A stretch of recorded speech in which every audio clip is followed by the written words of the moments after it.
President Obama returns to Washington and to a divided Congress, but instead of working with congressional lawmakers to, heal political rifts that certainly are evident in D.C. and get important legislation passed, his agenda, instead he's hitting the road for a 2-day bus tour promoting his agenda. All right, so reaching across the aisle, is that passé? Wisconsin Governor Scott Walker here to weigh in. Governor, are you surprised the president is going to go on the bus tour campaign like? Well, unfortunately, I'm not surprised, considering where this president's been in the past. But we want to get something done. I mean, we've got a pretty big budget showdown looming here. Huge. We've got, obviously, major problems in the Middle East and in Egypt.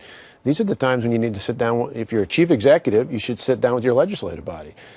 Even the last couple of years when we had big battles in Wisconsin, every Wednesday morning, the legislature's in session. I meet early in the morning with the legislative leadership, and then I meet all morning with lawmakers in both political parties, because that's how you figure out how to get things done. And despite all the hype of big things we did with unions last session, I think 96% of the bills I signed the law were passed by Republicans and Democrats, and that's what you got to do. You got to meet with them. You do have to do that, but don't you think the president really has his eye not on his agenda for right now, but really on the midterms already? Oh, yeah. I mean, there's talk, even when I was at the White House back in February, I could sense the feeling was that they were hoping they could take the sequester and put that burden on the House and somehow flip things. The last few months since then, if anything, it's gone the opposite direction. Yeah, that sequester was the end of the world, wasn't it? Well, and ironically, the flip now is after Max Baucus's announcement about not running and calling Obamacare a train wreck, now they're worried about losing the Senate. So more than anything, I think he's out there trying to do enough to hold the Senate in the midterm election. Right. So what kind of a disservice is this to the American people then? I mean, the approval ratings for both the president and Congress have been plummeting lately. Well, and the biggest, obviously for years, Washington, Congress, the folks in our nation's capital always have low ratings because really they don't get things done. I mean, that's the contrast with state houses versus our nation's capital. But it's events like this where you have an opportunity. You could bring people in early instead of waiting till days before the shutdown's looming out there.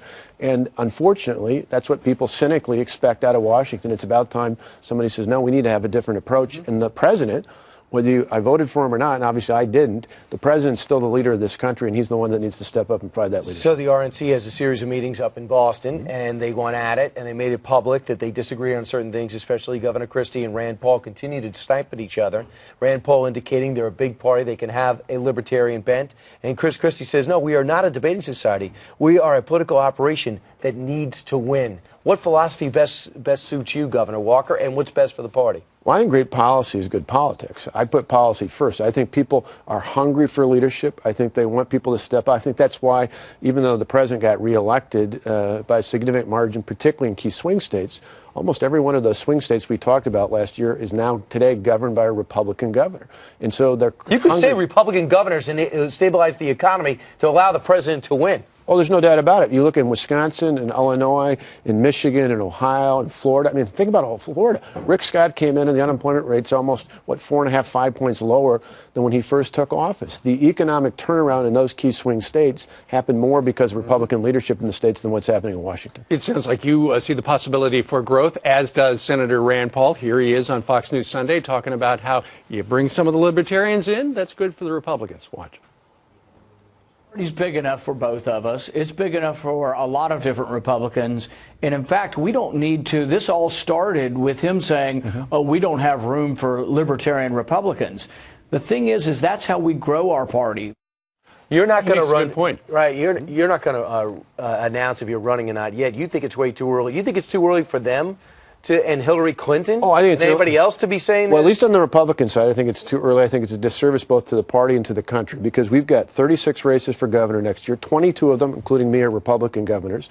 You've got a U.S. Senate where we've got a very real chance to get a majority. You keep the House, which has been doing a good job. You get the Senate back. Then whomever the nominee is in 2016 has a real opportunity, he or she, on the Republican side, can ultimately come in and say, we can turn America around, just like these Republican governors and Republican legislative leaders have done across the country. But it's too early to talk. Roll around earlier and earlier every year, doesn't it? Got to focus on 2014. Yeah. Let me focus on this. Whose desk did you get the stapler off? This because it looks like Cavuto's. I worked my way through after seeing that segment out there. I'm with you, though. I go crazy over the electronic stuff. Because you can't my reason printer with gets jammed, the computer goes. But that's a new one. I'm going to look around and check to make sure there's staples in all those. You would be, anytime you fill up a staple, you're helping Brian kill me. Wherever you work. Anywhere in America. Who knows where you may show up next. All right, Governor. Thanks, Governor. Good to see you. Always great to see you. All right.